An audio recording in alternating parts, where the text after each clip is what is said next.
What's up, it's Ken. I hope you guys are all excited for Halloween that's coming up. We are in doubles month, and today we are going to be working on more tricks with two nunchucks. Now, if you are a Patreon donor, first I want to say thank you so much. You already have about an hour's worth of doubles tutorials this month. I don't know if I can always throw out 15-minute extended classes every week, just because we would eventually run out of material. I couldn't do that for years and years. But maybe, we'll see. Right now though, today our focus is on using two chucks to move. Not only to move, but to be able to weave it in different areas as well as above our head. So we worked on the weave before, the 3-beat weave. This is one of the, I believe this was covered in video 2. This is the 4th video, by the way. We never covered the reverse 3-beat weave, which is on the other side. Now the thing is everything you do on this side, if you keep the same spin, it becomes reversed on the other. You can almost imagine like a mirror cuts your body in half. So everything you do forward here becomes backwards here. This is really important to know anytime you do a movement. And you can practice this simply by doing a figure 8 this direction. If you do a figure 8 this direction, you know how I'm slashing down, so I'm slashing down to create the circle on the other side, slashing down. And what I mean by down is when I cross over, it goes from up to down. But if I turned 180 degrees, if I'm standing over here and I turn 180 degrees with it, instead of slashing down, as I slash down and I turn 180 degrees, now if you look, I create my circles, but they slash upwards. So it goes from the bottom to the top. This is the essence of movement and motion and what we're going to be covering today. So today we're going to be covering the reverse 3-beat weave. I could say it's the exact opposite of the 3-beat weave, but that may not be good enough for you to do. So let's just try it over here. The reverse 3-beat weave, we're gonna be with our right hand, we're gonna be swinging it upwards. If I were to look at it right now, it's going clockwise, it's on the right side. The moment it hits 6 o'clock, we're gonna slash up and cross it to the other side of our body. So if I'm over here, the moment my chucks are at 6 o'clock, which is pointing down, you see I have this really interesting grip. We're gonna slash it up to the other side. And then the moment this is down at 6 o'clock, we're gonna slash it up to the other side again. This creates, the reverse figure 8. Now it's gonna be kind of the same thing as we did before, where our arms cross and uncross, and they come down, and we come across. You remember the 3-beat? It's gonna be the same thing with the reverse as well, except for we're just going backwards with it. So I started off by giving it like a little bit of a one circular rotation.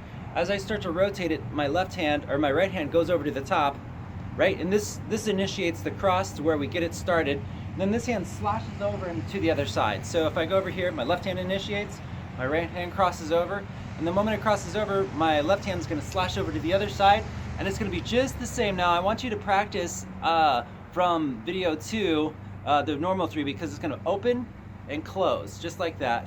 And now my right hand's underneath, so it's slashing up to the other side.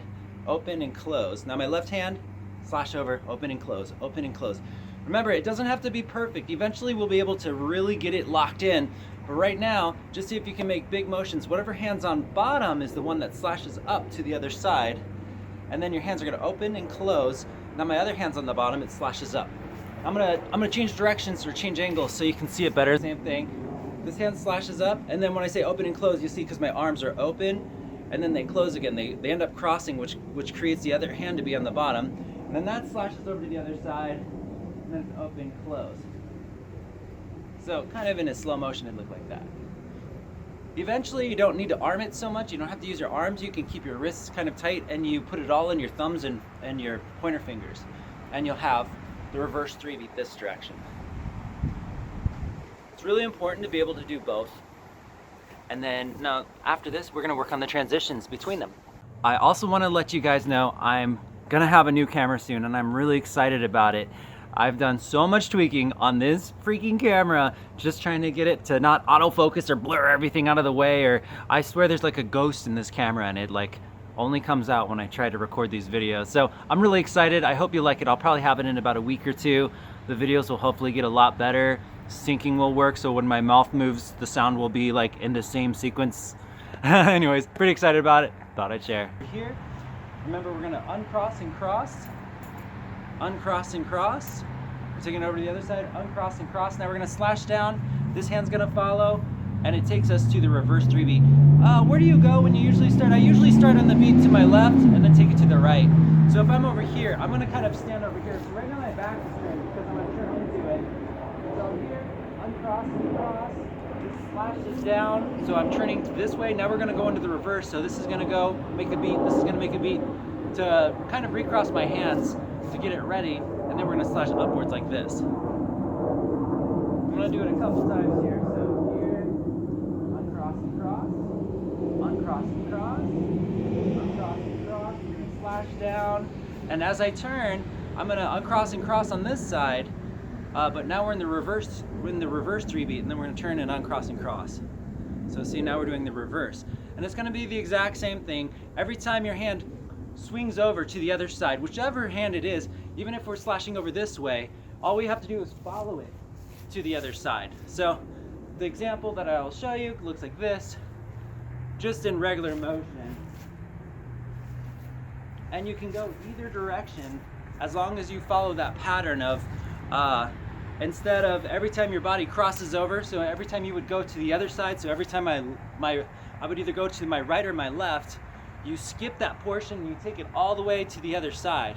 So instead of here and here, it's gonna be here and here. So if I'm over here, instead of here and then here and then here and then here, that's how I'm going back and forth with my weaves.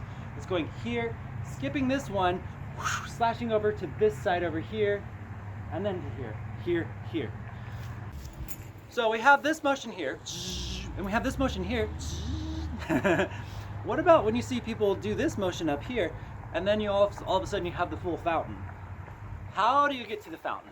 Well, the fountain, in my instance, my left side is a standard 3 beat weave, my right side is a reverse, and from the reverse, it's gonna be kind of the same thing. From the reverse, where my hand would cross over and go back to the standard, this time it's gonna fling upwards. And as it flings upwards, we're gonna wanna work on this type of motion here. Now this motion can be scary, so I kind of wanna go over this a little bit here. What happens is, we're kind of making a beat behind our head and in front of our head. Now the trick to this motion is, remember, it's gonna be in front of your head like so, and it's gonna go behind your head. Now your hand, to make it safer, my hand is usually pointed outward like this. Do you see how it's actually pointed outward like this? And then as it goes behind me, as soon as it hits 12 o'clock, it swings behind, like so. Now you'll notice my hand moves from this way to this way. From this way, 12 o'clock, and it kind of comes in from the left. So it's here, and it rolls in that way. So if I'm here, see how my hand's pointed outward? And then all of a sudden it's almost like thumbs down, pointed that way. So outward, down, outward. If you look really closely, look at my wrist. My wrist is loose. It doesn't mean you have to have flexible wrists. What that means is you just have to make sure it's not tight. Tight makes it a lot harder to get through. You can do it with tight wrists, but if you keep it nice and loose, you'll be able to kind of roll it past your head without hitting it as much. Slash this under to go back to cross to go to the other side. So uncross, but as we uncross it, left hand or right hand goes behind the head. So here, here, behind the head, and in front of the head. Just see if you can get this part first. But anyways, we're here, right? Crossing and then uncrossing to create our reverse 3 beat. The moment I slash over to this side, if we were to go back to the regular 3 beat, it's just set up right there. But instead, we're gonna open up our hands like this, right down the center. From there, my right hand's gonna go behind the back of my head, and my left hand is gonna follow. Now the left hand, if you notice, left hand makes a really interesting motion as well, because the right hand and the left hand are moving in the same direction. So they're actually gonna be, you have to train your hands to do slightly different motions. Again, this is gonna be kind of the same thing, thumbs facing towards the bottom, and then as it spins to the front, make sure you kind of curl your wrists in front of your face so you don't hit it, then thumbs kind of facing down. So both times thumbs are kind of facing down. It's kind of, I'm gonna show you, like so. Or if we were sideways, remember to clear your head. That's the most important thing. Also remember that you're creating 2 circles, one in front of your face and one behind your face. The space in between those circles is very important, otherwise you'll hit your head. So again, we're here, our hands open to create the space. Right hand goes behind the head, left hand follows. This is an easy way to help. You kind of create a half moon this direction. Now this is really hard if you don't have motion, but your right hand kind of creates a circle to the outside and gets to the front. This spins backwards. You see how I create a half circle, get behind, then it creates a half circle behind my shoulder, and then this follows my right shoulder. So 1, 2, 3, and this one's a weird one because it's spinning this direction. 4, 1, make sure it's really circular. Look in the mirror. 2, 3, 4. 1, 2, 3, 4. Put it together and you have this. Now the nice thing is it's really easy to bring it down. The moment that your right hand swings over the top to the front, you just pull it over to the left and it becomes a weave. So you notice how like a lot of times I have this open spot that happens right here. This is really nice to know because your arms are uncrossing and crossing. If you extend your arms out, that's the perfect time to build into this forward stance. So when you're here, it's the same thing. There's this opening that happens when your hands go to the front of your face. So you can keep it nice and tight, or the moment your hand goes to the front, you can slash it open, and that's also the same spot as if you are slashing open here.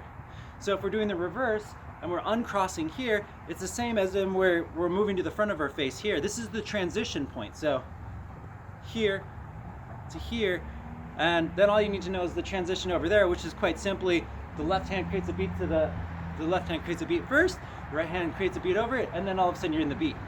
And from there you should be able to essentially go across into any of these. So you can go into reverse. The moment your hands are uncrossed, we go and do this motion here. And then the moment you're to the front, remember how we kind of just drag it out, and all of a sudden you can face it to the left. And then that's the regular 3 beat, and then we can spin it to the right, and that's the reverse. And all in one fell swoop, it's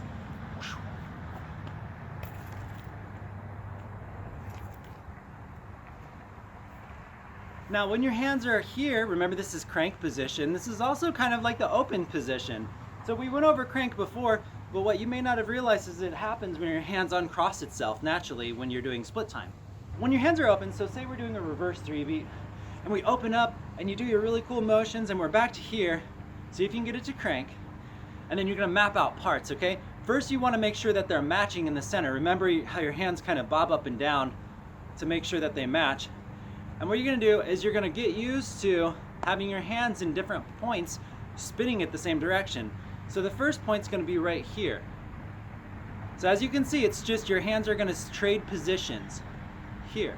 Now this can be really hard, especially this hand down here, to create a flat circle. So it's really good to practice in front of a wall, because if it's not flat, they're gonna crash into each other, or they won't look like circles. If you don't have a flat plane, they might look like this, which doesn't make a circle, as opposed to this, where you can clearly see circles.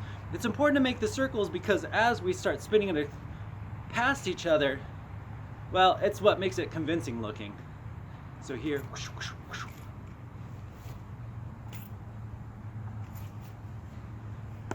you should be able to do all of this before the end of this video, including all the other stuff we worked on the rest of the video. So the first point's here. Now here's the thing, it's just like the butterfly. You know how I said one hand slightly in front of the other? For me, my right hand is slightly in front of my left hand. This causes them to not crash into each other.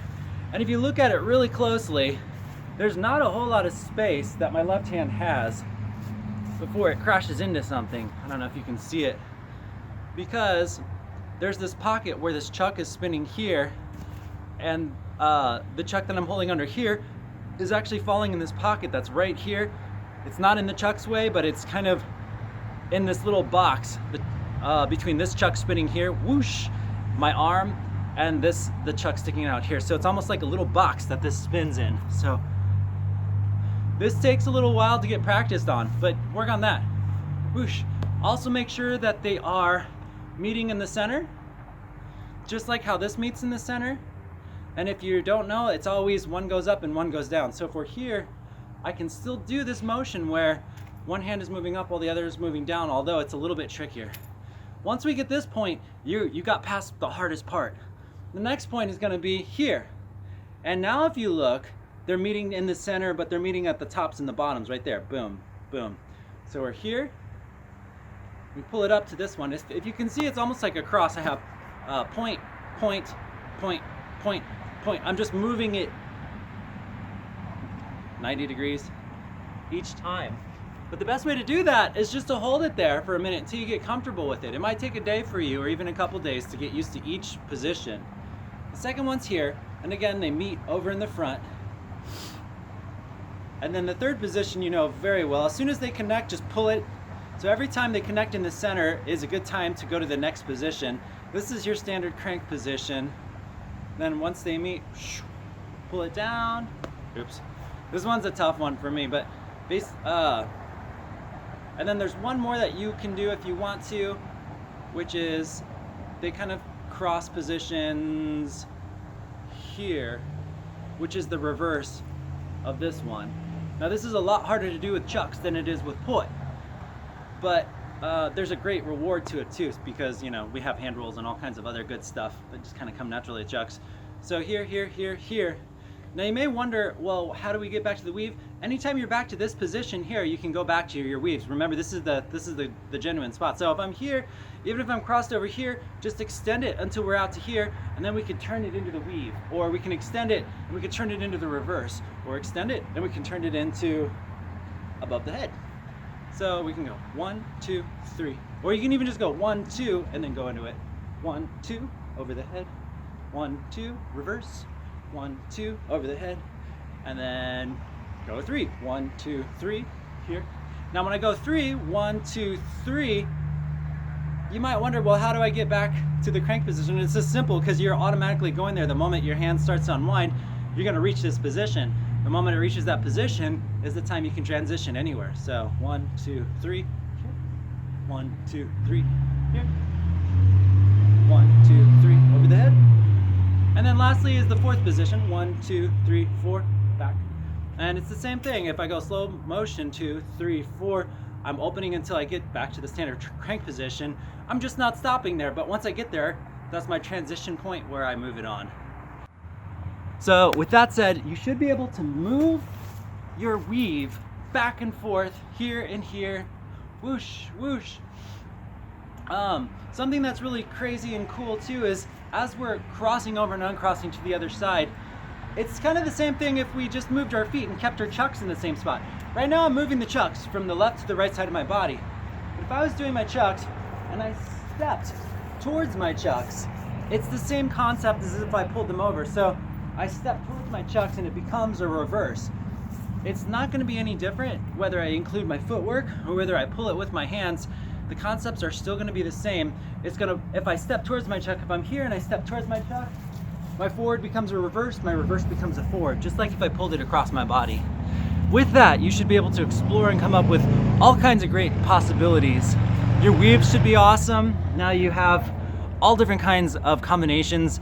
This is a slightly challenging class for what I've taught, but I think you'll really like it if you stick with it. I hope you enjoy.